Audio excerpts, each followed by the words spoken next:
I think that, yes, it was a grossly unethical experiment because you are playing with an entire country, the psychology of an entire country without their consent or awareness.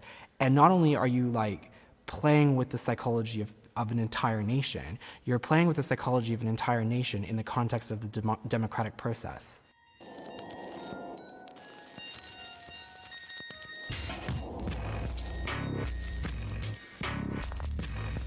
If you want to change politics, you first have to change culture, because politics flows from culture. So if you want to change politics, you first have to change people to change the culture.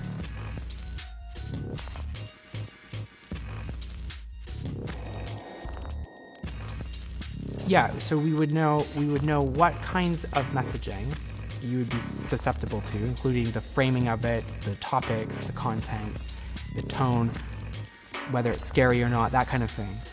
So what you would be susceptible to and where you're going to consume that. And then how many times do we need to touch you with that in order to change how you think about something.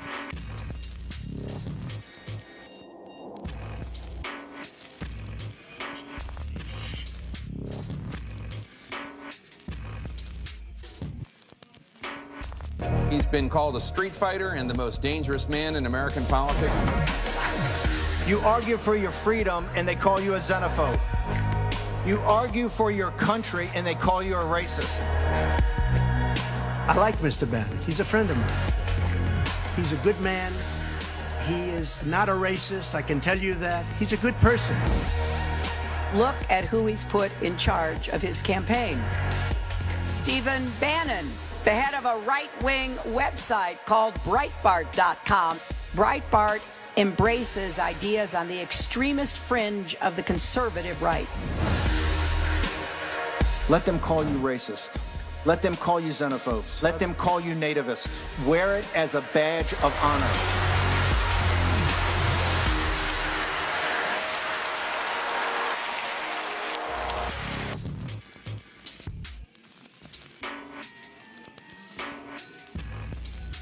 Collecting data on people and you're profiling them, that gives you more insight that you can use to know how to segment the population, to give them messaging about issues that they care about and language and imagery that they're likely to engage with. And we use that in America and we use that in Africa. That's what we do as a company. Yeah. We've done it in Mexico, we've done it in Malaysia, we're now moving into Brazil.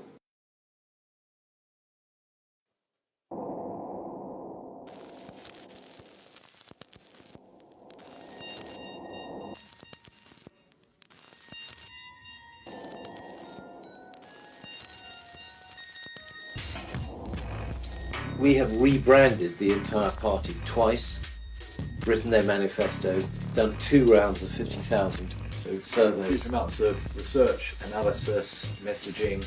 And then we write all the speeches and we stage the whole thing. So just about every element of his campaign. There's no good fighting an election campaign on the facts, because actually it's all about emotion. Whatever the political message, subtlety is key. It has to happen without anyone thinking that's propaganda.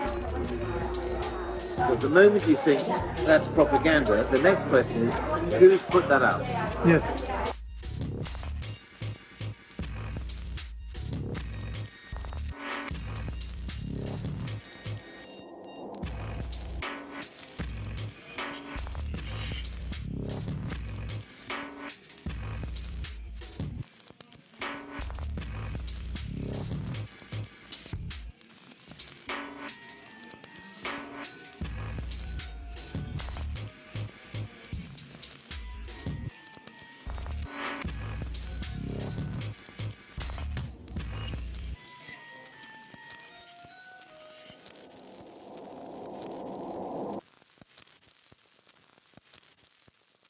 Why now? Why are you releasing this book, How Fascism Works Now? Well, we have a global ultranationalist far-right movement crossing many countries. Bolsonaro in Brazil, we've just seen, and they feed off each other.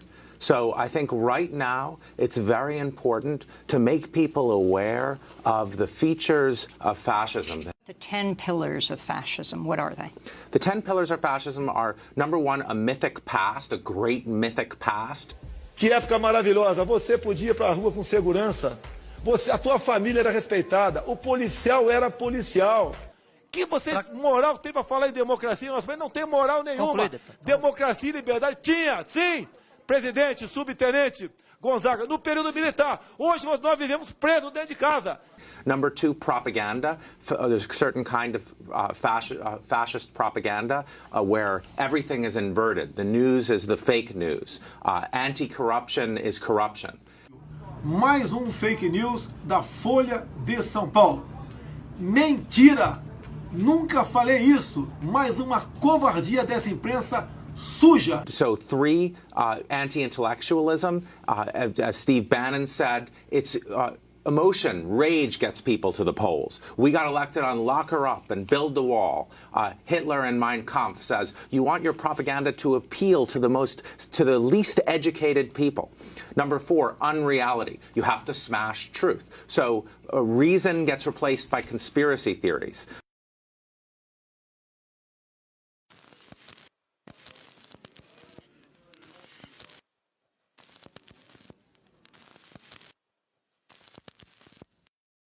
Hierarchy. In fascist politics, the dominant group is better than everyone else. They were like the loyal, the great people in the past who deserve respect just for being them. Victimhood. In fascism, the dominant group are the greatest victims. The men are the greatest victims of encroaching feminism. Whites are the greatest victims of blacks. Law and order. What are they victims of? They're victims of the outgroup, who are criminals. What kind of criminals are there? They're rapists. The outgroup is lazy. They're not just criminals, they're lazy. Só aí, nós temos praticamente quarto da população brasileira vivendo às custas de quem trabalha. Alguém já viu um japonês pedindo esmola por aí? Parem de querer viver essa minoria nas tetas de quem trabalha. Se eu chegar lá, não vai ter dinheiro para ONG. Esses inúteis vão ter que trabalhar. Não vai ter 1 centímetro demarcado para reserva indígena ou para quilombola. Reality is, of course, the greatest threat to fascism, because fascism is based on power and reality is a way. Just remember, what you're seeing and what you're reading is not what's happening.